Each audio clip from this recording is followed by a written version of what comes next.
together. Today is a special day. It's the day that we set aside to remember the life, the legacy, the message, the methods, especially at this critical juncture in our history as a nation, of Dr. Martin Luther King Jr. And before I introduce our guest, I just want to read one of the stirring quotes from Dr. King that I came across just the other day from 1957. He said, and I'm quoting, "Love is creative and redemptive. Love builds up and unites.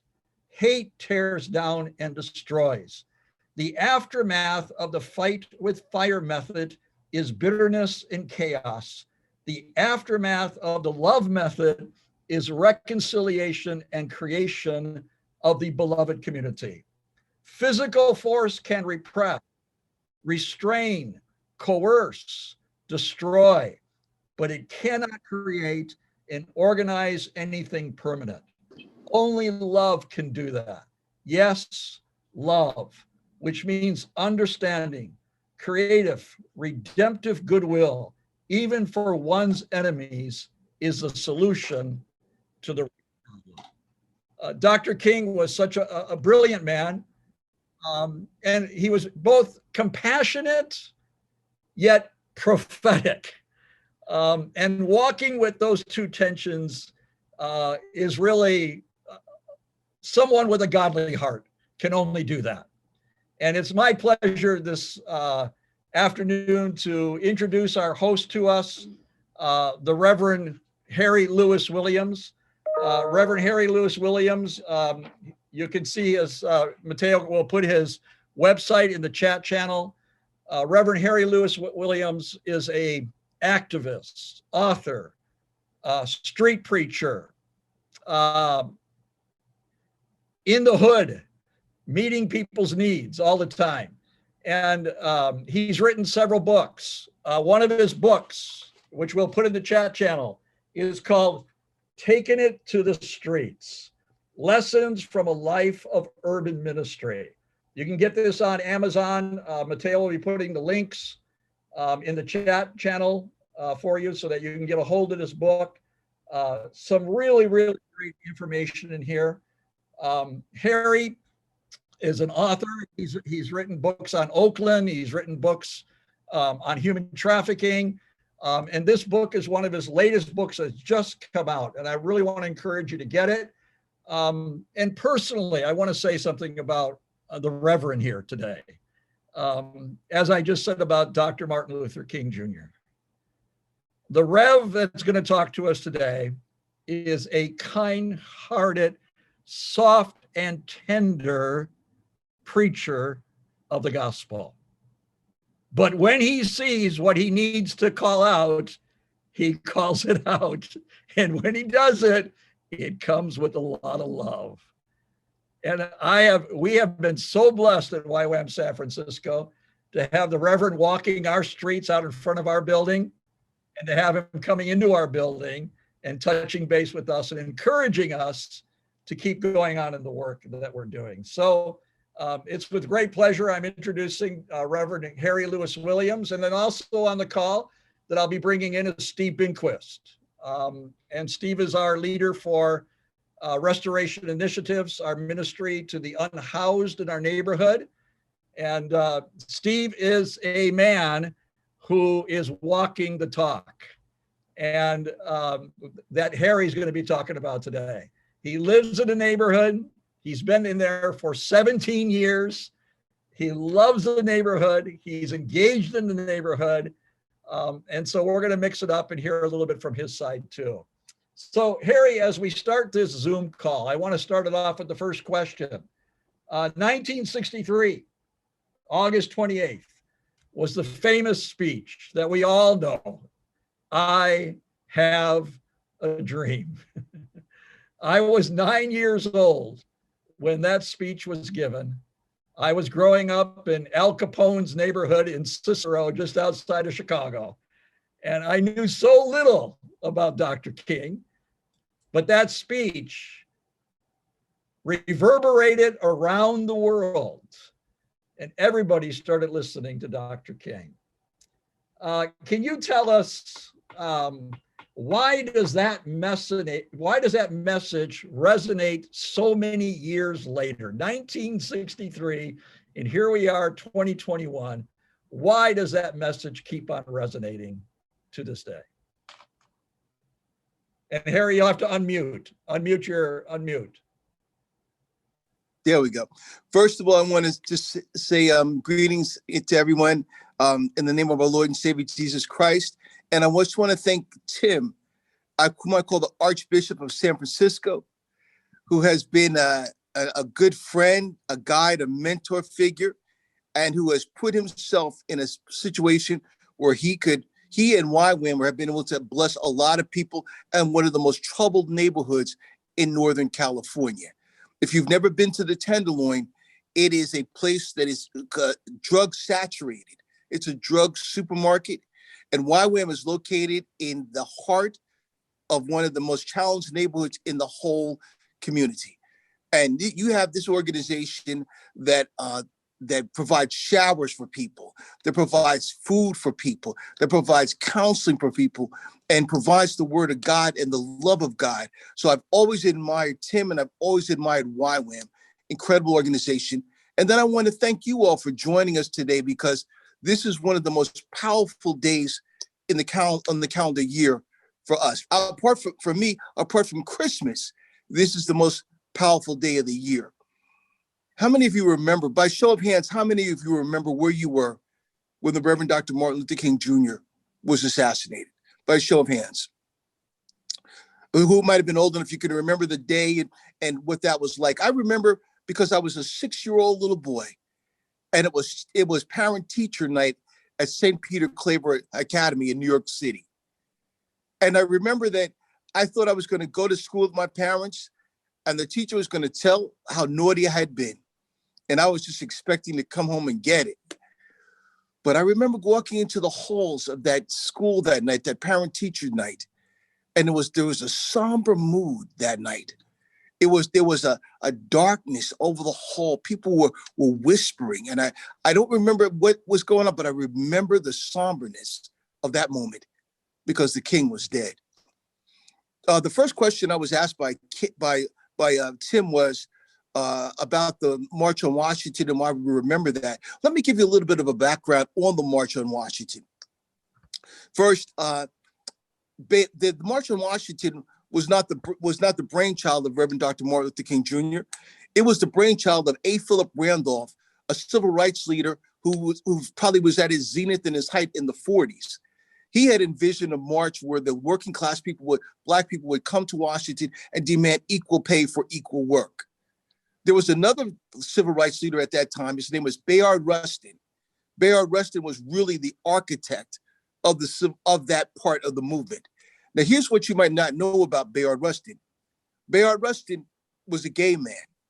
Now, that wouldn't be a big thing today, especially we were in San Francisco. It wouldn't be a big thing. But you have to go back to 1963, and you have Bayard Rustin was an out-of-the-closet gay fella. And he was a pacifist who made $25, never made more than $25 a week. And so he brought together the great civil rights leaders of that time, A. Philip Randolph, John Lewis of SNCC, Jim Farmer of CORE, Whitney Young of the Urban League, all these civil rights leaders together. And they were really, really not happy about his presence there because they were homophobic. But King said, what his sexual orientation has nothing to do with anything here. We're going with him. And so they sat down at the table and they said, we're going to invite all of these people to come to Washington, D.C. 100 years, at the 100-year anniversary of Lincoln's historic Emancipation Proclamation. And there we're going to demand our freedom, rights, and equality. So King began to get on TV. He got on Meet the Press one day, and they, you know how Meet the Press, they have the panel of experts and, you know, in the different fields and the different journalists. And they all said, you can't bring 100,000 militant Negroes to Washington, D.C. without violence. They were all concerned that the event would erupt in violence. But King was undisturbed. King was unmoved. He crisscrossed the country, telling people to come to Washington, D.C. His office and the office of the other civil rights leaders sent out flyers and mailers and made phone calls and told everybody, come to Washington. We're going to fight. We're going to fight. We're going to raise our voice. And this is our time. That night before that morning, Ralph Abernathy went out to the lawn where the march would be held. And there were only a handful of people there. And he thought to himself, no one will come.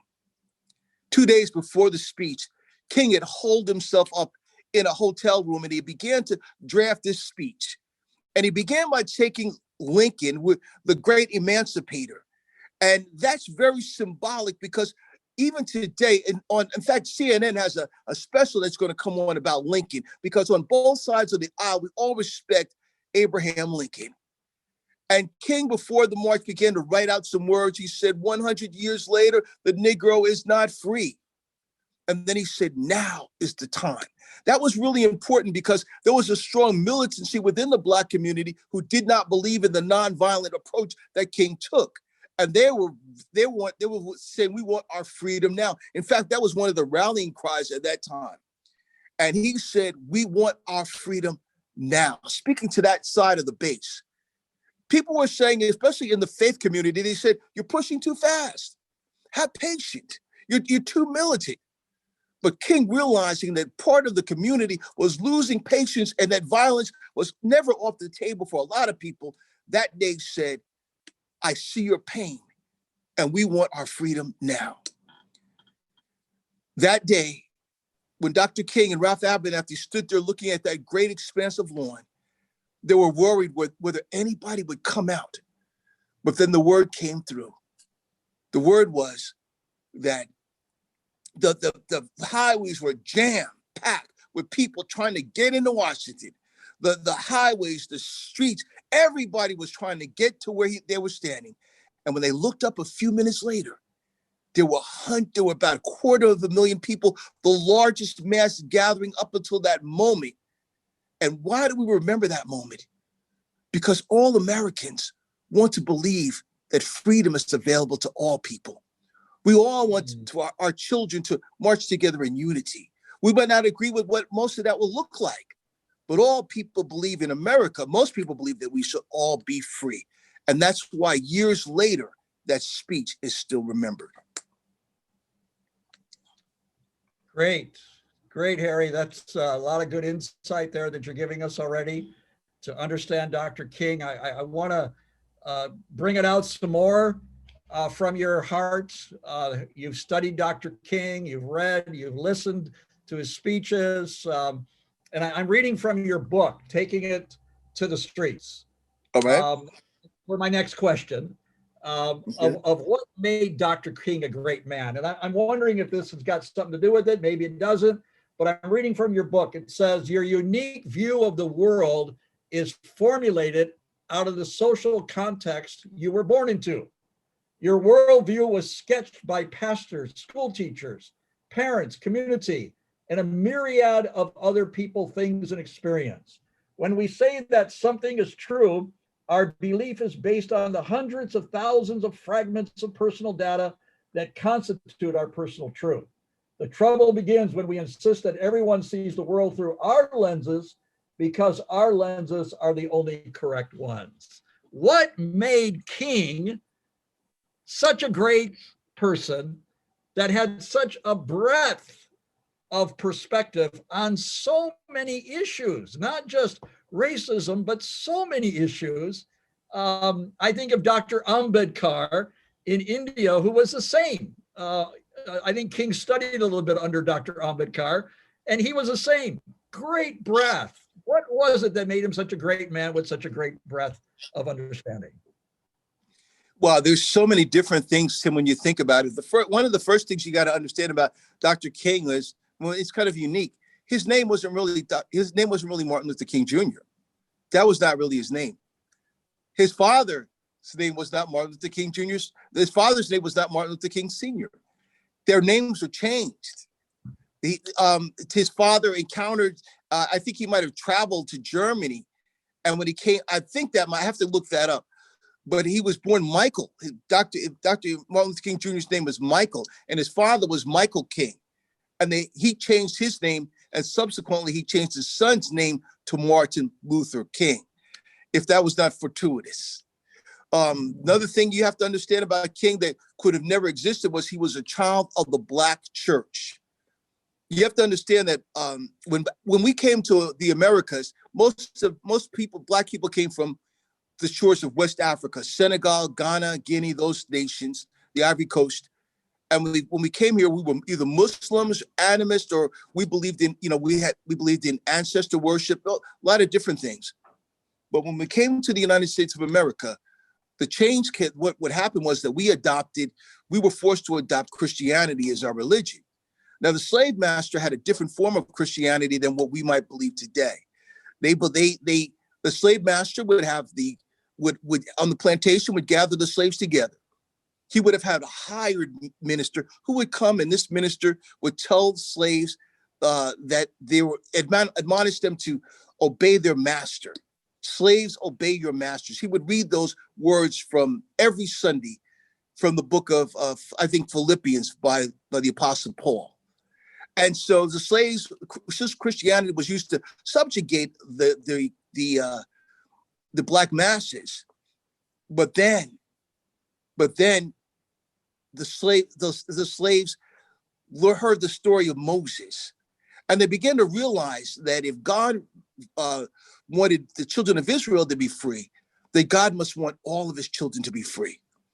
And in that milieu of all these different colliding thoughts, there rose one person on that plantation who was one of the unique figures of that struggle, and that was the slave preacher.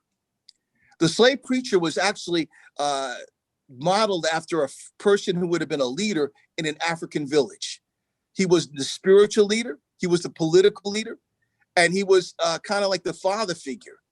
And so the slave preacher took on that role in the United States. And sometimes it was illegal for slaves to learn how to read. But the slave preacher would somehow learn how to read at least elements of the Bible. And he would take the slaves off to what they call the brush arbor, way away from the master's hearing. And they took some of the demonstrative essence from African worship, and they concretized it with American songs. And so then you'd have this song, "Go down, Moses, way down in Egypt land, tell old Pharaoh to let my people go." And these people began to dance and they began to shout it. And religion became not just something they did on Sunday. Their whole lives were in their hope that they had, even in the plantation fields and the cotton and tobacco fields, if you're talking about my ancestors in South Carolina, was built upon this religion. And at the center of that religion was this preacher. The slavery ends. The church goes from the plantation to the inner cities, to all over the United States. But the church is more than just a place where people pray. In African-American religion, there's something that we call a dialectic. There's a balance. On the one side, you have baptism and you have communion. And on the other side, you might have, in one service, you might have baptism, you might have a call to soul salvation. And on the other part of the service, they might say, well, outside today, after you leave, there's going to be voter registration drive. Sign up to vote. And so there's this, King came from this melding of these two polar places that really come from the scriptures. And he began to read the book of Amos. He began to read the book of Micah. And he began to understand that God was not just the God of the afterlife, but God had a place of freedom for people today. In African-American religion, I had a professor when I was in college. He was Dr. King's mentor. His name was Dr. Samuel DeWitt Proctor. And he was one of King's mentors. And he told us that Black religion has the worldly aspect and the otherworldly. And King, the worldly aspect, the other worldly belief, when we believe in heaven and hell and salvation and all the, you know, all the kind of things you might learn in any church. But the other side of that is there's always that freedom aspect. And those things that we take from the book of Luke chapter 4, where Jesus said, the Spirit of the Lord is upon me because he's anointed me to preach the gospel to the poor. So King has come out of that, and he's come out of this huge tradition. So when he stands up in the Dexter Avenue Baptist Church and says, we're going to fight for Rosa Parks, he's not just the community lawyer or the barber. He is like the prophet. That's how the people saw him. King would not have been who he was if he was not a Baptist preacher. Yeah. So that's another thing that you must understand about him. His legacy has been so marred. I tell anybody to read the book by Michael Eric Dyson, I May Not Get There With You. There's a poem. Let me just say this, Tim, before we go into the next piece. There's a poem that was written by Carl Weldon Hines after Malcolm X died. And he said these words, now that he is safely dead, let us praise him.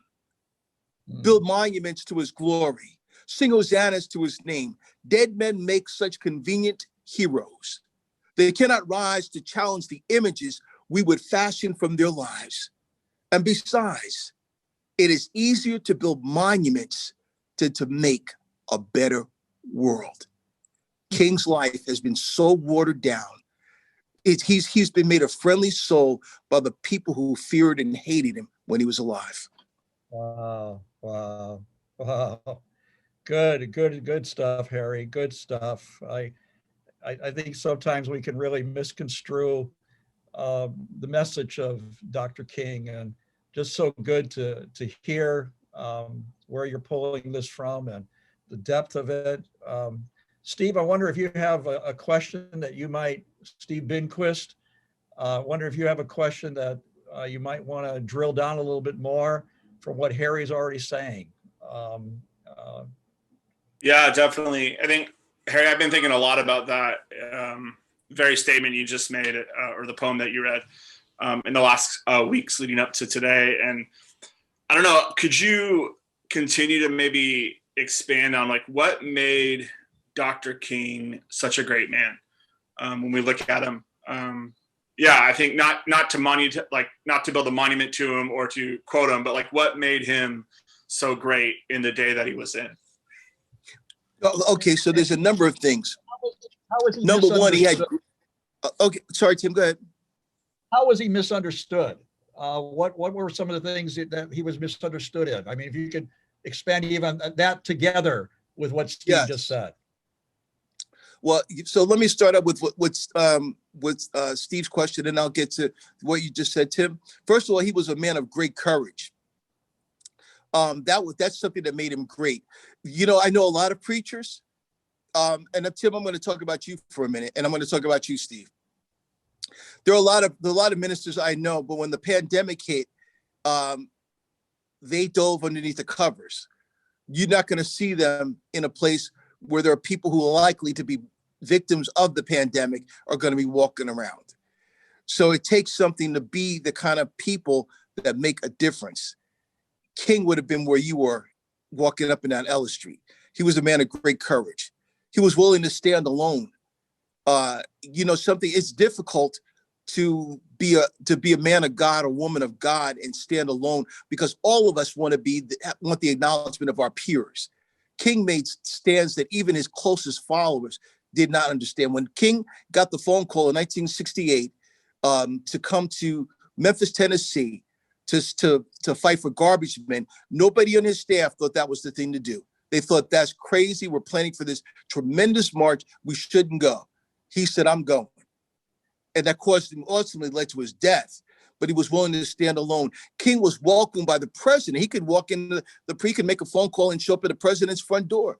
He made a stand against the Vietnam War that turned the president against him, and probably ultimately led again to his death. You know, so he was willing to stand alone. And to be courageous, to be who he had to have that.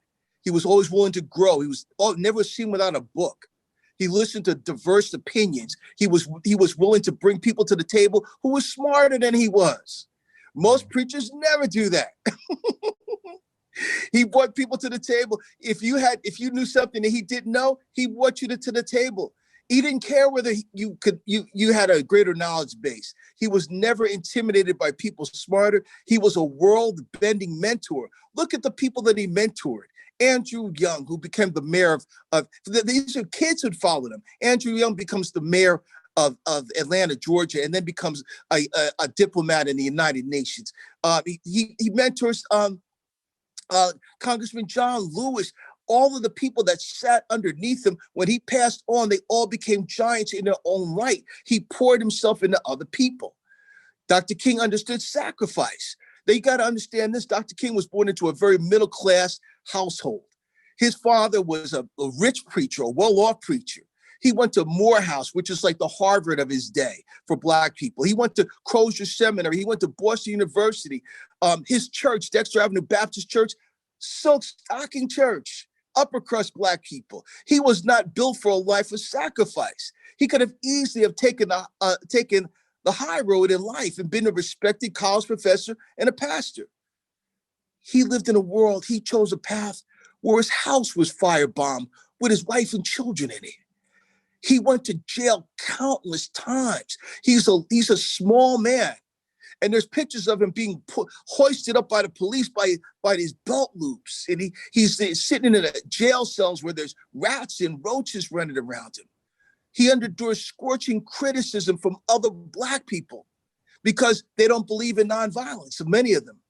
And early on, he realizes that his life is going to be cut short. He realizes every day he has on the earth is a blessing because he realizes that it's not going to last long.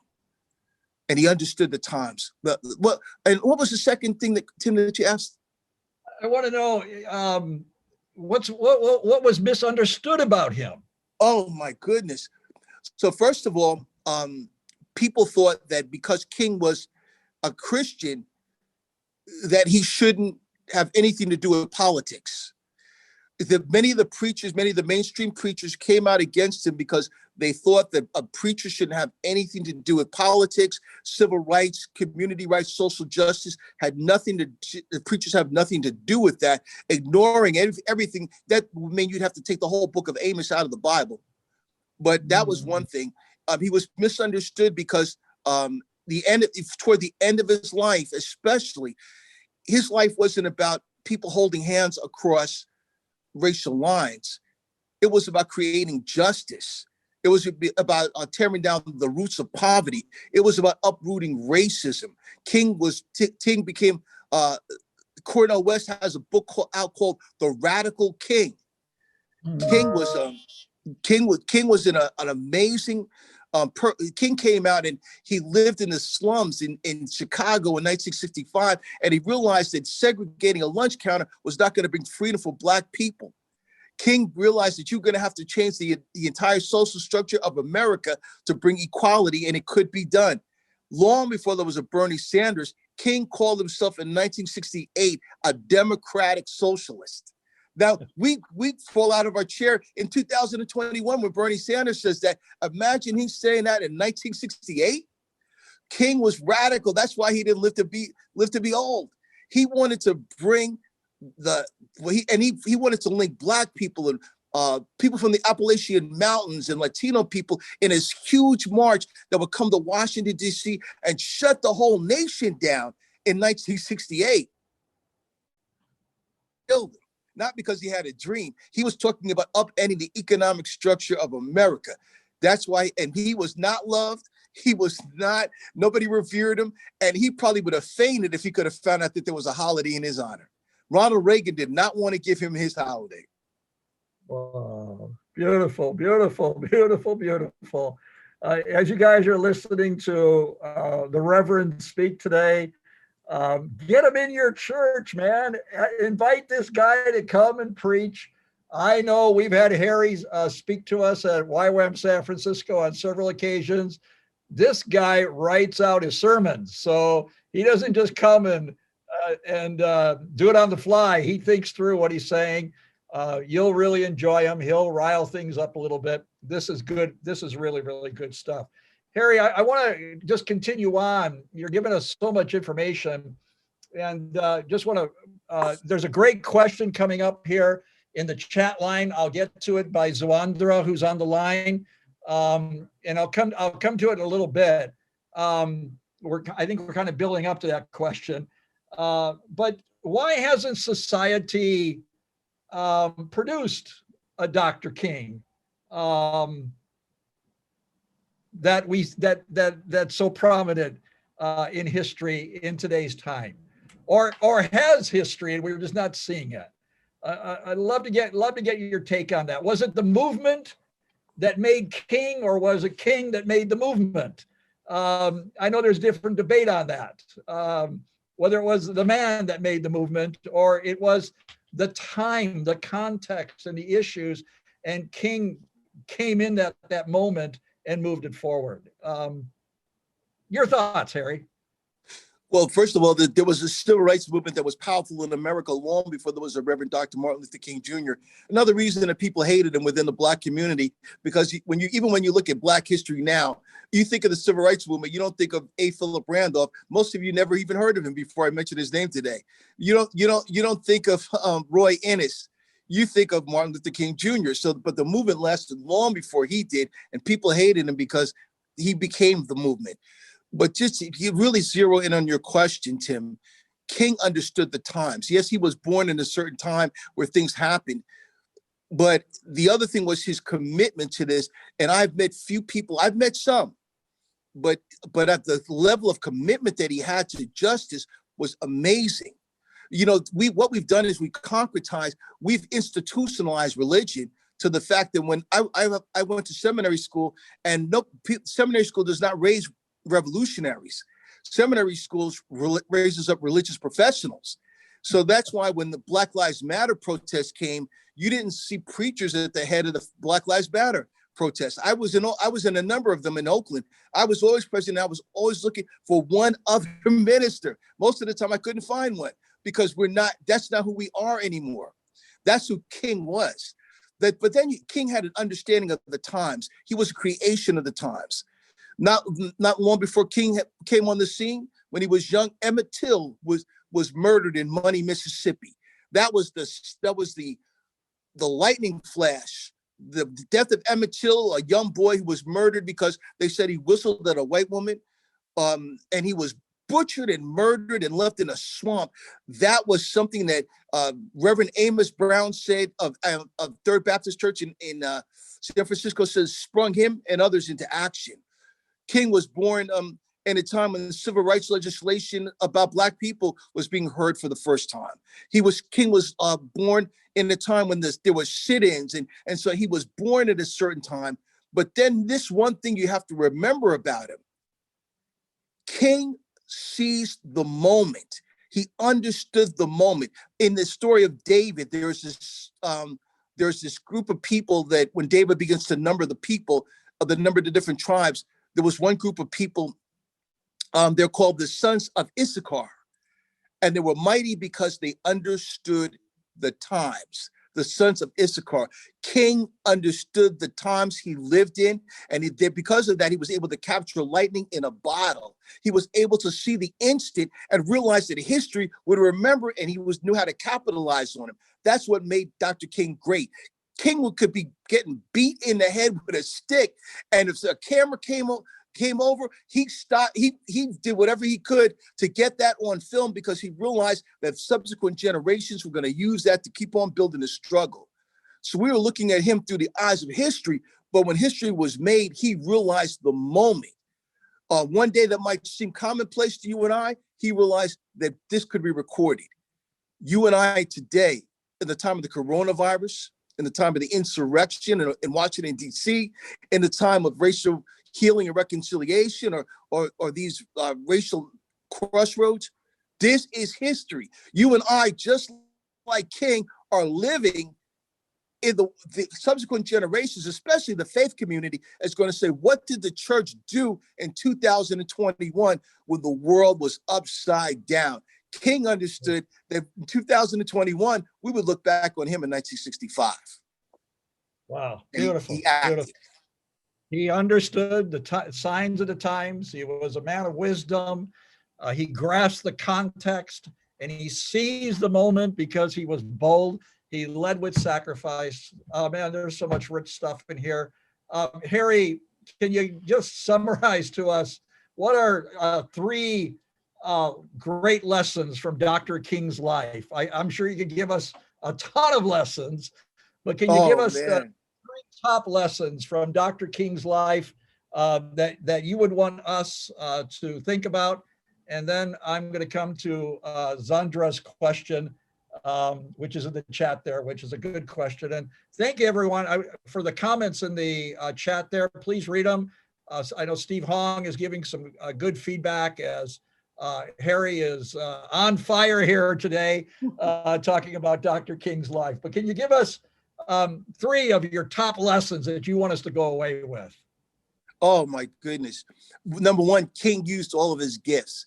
If you go to Matthew, I think that's Matthew chapter 24, Jesus gives that parable about the three servants who were given the talents, and then one day they would be judged on how they used them. King used all of his gifts. Most of us are, they say we only use part of our brain, a small portion of our brain. I believe that most of us never use all of our gifts. King, I think, had a way of using all of them. He was a brilliant orator. And so he used that gift to inspire people to do dangerous things. He understood that he had a gift to walk, he had a charisma and a gift to walk into a room full of people who the only thing they had in life was their house or their car or their job. And he would tell them, I'm going to ask you to put all of that, even in your life, on the line for this precept, this amorphous precept called freedom. So number one was that King used all of his gifts, his organizational skills. Number two, he never told people to do stuff he couldn't do. He was always out in front. A lot of times I've heard pastors talk about doing ministry and evangelism and doing social justice work, and they raise up somebody from inside of the church and tell them to do something really dangerous. I've had that happen to me. They'll tell me, you do it. King didn't do that. He was always out in front of the church. And thirdly, he had a strong biblical understanding of what injustice was. His biblical understanding was the basis of everything he did, especially from the Old Testament prophets like Amos and Micah and Jeremiah. That's what caused him to speak out against the Vietnam War. The Bible gave him his perspective about wealth and poverty and the income inequality gap. So he lived in a world where people were hungry, and he took the teachings of Jesus, especially when his greatest sermons were like when Jesus told the story of the rich man Dives and Lazarus at the gate. And when I grew up, that was a very nebulous story. We never took that to understand that Jesus was saying that that's you in the mansion, the relative mansion, and that's Lazarus, the guy sitting in front of the door with his cup out. King made that crystal. He understood that and made that crystal clear. So I think that would be three lessons that I took from his life. I could go on till tomorrow, but I'll give you three. Beautiful, beautiful, beautiful stuff. Steve, I'm going to give Harry just a little breather here as he catches his breath. He's really rolling and giving us some stuff. And, Steve just is in the Tenderloin. He loves the Tenderloin. He coordinates the 300 block, which is one of the more difficult blocks in our neighborhood. He helps to coordinate the different nonprofits and neighbors to seek the shalom of the block. He's opening up our doors for showers and looking at ways that he can bring empowerment to the unhoused. Steve, as we're in MLK Day, give us a little reflection. What's going on, and what's your call to us during this time of MLK Day? Well, I think what's beautiful when Harry was talking about the three lessons or we can learn or the three things that he picked up from King's life. The Bible is his source of sermons and ideals of justice. And I think like that's such a beautiful statement, because I think that's, as we read scripture, we learn what it is to love our neighbor. As we learn what it is of who our neighbor is, as Jesus shares in the book of Luke when he talks about the Good Samaritan. These ideals from Jesus is what should define how we live and how we work in any neighborhood with any people. And there's a constant theme in scripture that seems to always push back to, no matter what you do, you got to remember the poor. You have to remember the broken. You have to remember the oppressed. That Jesus always points back, that Paul always points back in Galatians when he recalls being freed to by Peter, James, and John to go, be a missionary amongst the Gentiles. The three of them say, but remember the poor, and Paul's statement is, it's the very thing I wanted to do. And so I think for us, as Harry has influeed us in so many different ways, when the virus hit, when everything was going on, it was an easy question to have to ask. For us to ask is, what does it mean to love our neighbor right now? And it was simple to do with showers. And most of you on the line know that we've been doing showers and have been open for showers since day one of lockdown here in the Bay Area. And been trying to figure out, what does it mean to love our neighborhood unconditionally, when it's hard to be close to people, when we need to think about distance and all that kind of things with such a vulnerable community that we work with. And so, yeah, I think a large part of what we've done has been because, I think similar to what Harry was talking about, was as we read scripture, we understand what Jesus would do in this time. And then I think thinking about justice related issues, we have to think, like, what does the gospel mean? What is Jesus saying about these issues? So that's what we're trying to do with as we dissect what's going on in the Tenderloin in our home. And I think that's my challenge to all of us, is what's going on your front door, and how can we what's going on in your front door, and how can we be engaged in it? Who are the poor among you? Who are those who are oppressed among you? And what does it mean to love them?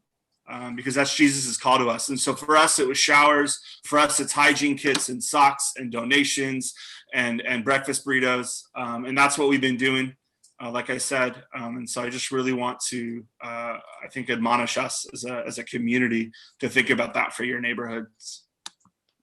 Thank you, Steve. That's really good stuff. And I just want to encourage those of you that have the capability to invite these guys to your house group meetings, Harry or Steve. Both of these guys are the real deal. They're doing it. They're out on the streets. They're loving people. They're engaged. They are the ones that are taking the incarnational message of Jesus into the streets of the city here.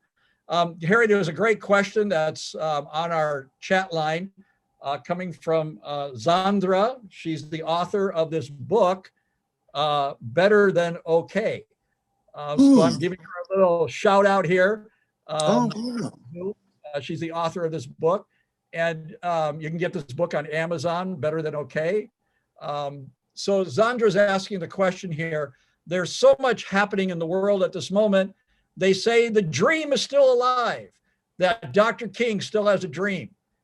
Given our current environment, is the dream really still alive in your opinion? Or have we all gotten so distracted?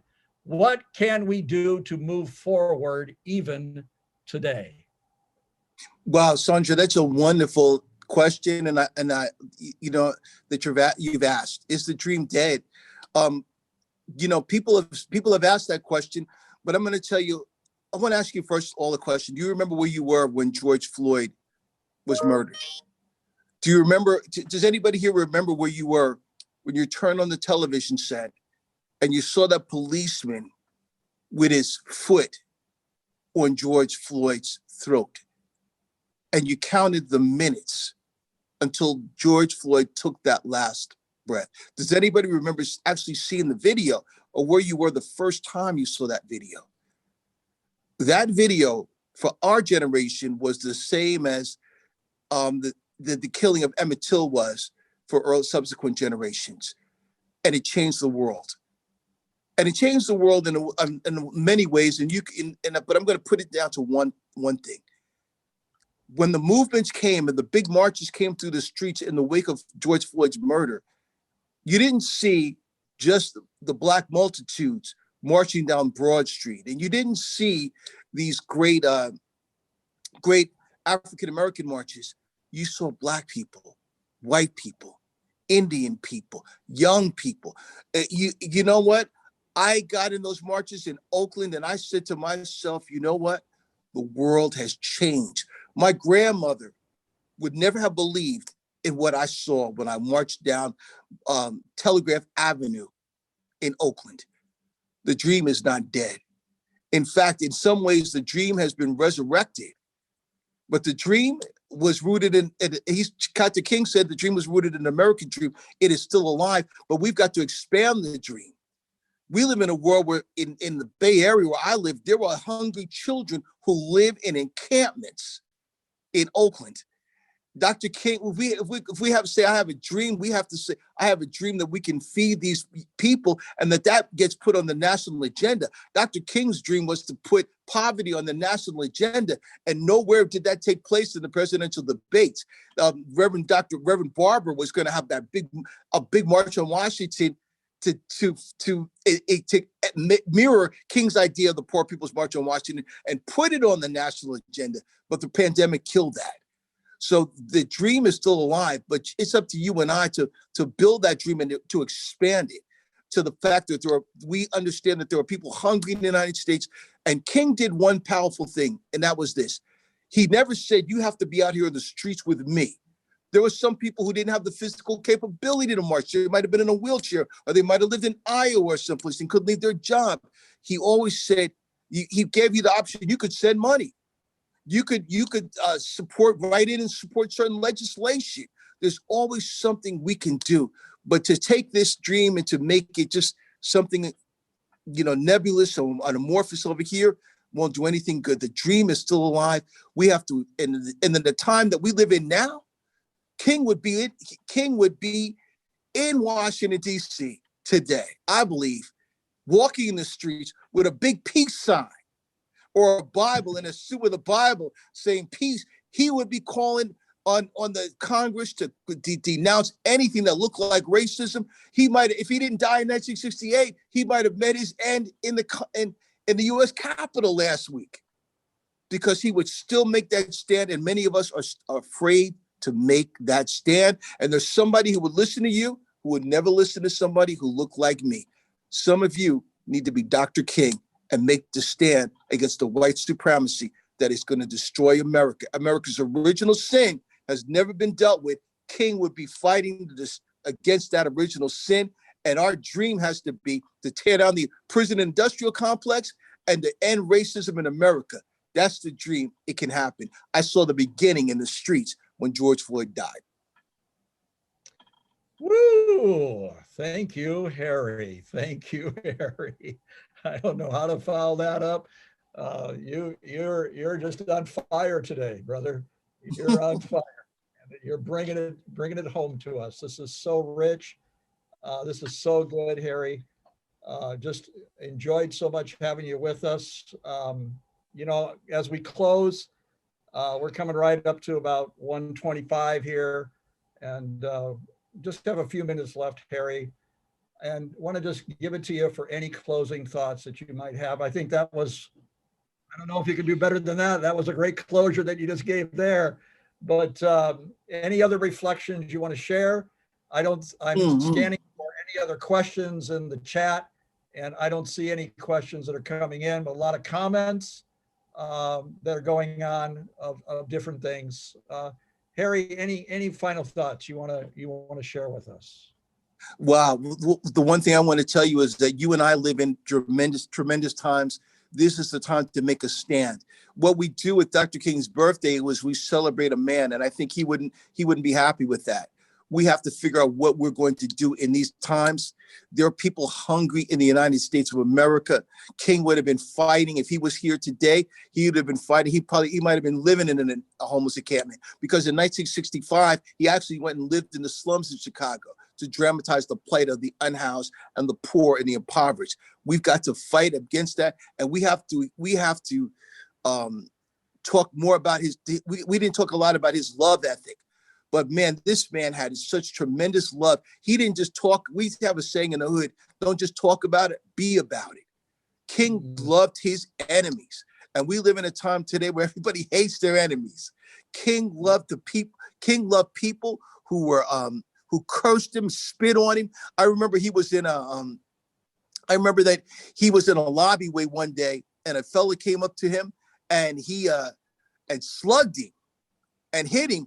And his bodyguards, he had people around him, they could have beat this guy to pieces, or at least had him arrested. And King said, no, that's okay. That's okay. King fought for love. And if we say we love God, the thing that we've done is we've taken all of these scriptures and then we put perfume on them. If we say that we really love God and our neighbor as ourselves, if you had an opportunity to spend half an hour today thinking about what that would look like in your personal life. In Oakland, we have human trafficking is an awful problem. And I brought that to the attention of but they're not going to fight against that. We have to take on the zeal, understand the moment, and we have to be Jesus, and we have to take on the Reverend Dr. Martin Luther King Jr.'s passion to help the poorest among us. This is the time. One day, people will look back. The church is dying in America. The church is dying in America because young people look and they don't go to church because it's tradition anymore. They don't see the church in an activist mode. It's time not to talk, but to do. You see this bag right here? This bag is filled with socks. It's filled with masks. And so, I've done a lot of talking today, but when I leave here, I'm going to the streets. And in the memory of Dr. King, I'm going to give these to the poorest folk. We got to do less of this and more marching, sitting down. We got to move. Yeah. Thank you. Thank you, Harry. And I want to thank everyone. We're going to close with a word of prayer. I wonder if the Reverend Canon Ronald Spann is still on the call. I see you're there. I don't know if you're able to unmute. Reverend Ronald Spann is a pastor and leader in the Episcopalian Church out of Detroit, Michigan. If you're on the call, Reverend Spann, I'd love you just to close and give any final thoughts from your side. I know I'm putting you on the spot. Are you there? Am I coming through? Yeah, you're coming through. You're coming through a little bit soft, but you're coming through. It's a privilege to have you on the call. I know you've had a lifetime of reflections on the life of Dr. Martin Luther King. And please take any moment you want to share any thought that you have, and then close us in a word of prayer here in just a second. But I want to just thank everybody for coming to this time together to reflect on what an important day this is at a historic moment in our nation. And I think again of the words of Mother Teresa. We cannot all do great things, but we can all do small things with great love. Whatever God has put on your heart, wherever God has placed you, do those small things with great love. I can't think of better people to speak to us today than Reverend Harry Louis Williams and Steve Binquist, who have lived their lives doing small things and big things. Doesn't matter whether they're small or big. They do them with great love. And because they do them with great love, they are leaving a legacy of lives impacted for the kingdom of God. So I just want to thank everyone for coming. We're going to close in a word of prayer. I'm asking Reverend Ronald Spann to close us in prayer, or and to share any thoughts that he might have on this day. And then those of you that want to hang around afterwards, I'll be here. Steve will be here if he can stay. Harry might be here if he can stay, but I'll hang around just to talk, which is always a trick on Zoom. But Reverend Rattlespan, could you close us in a word of prayer?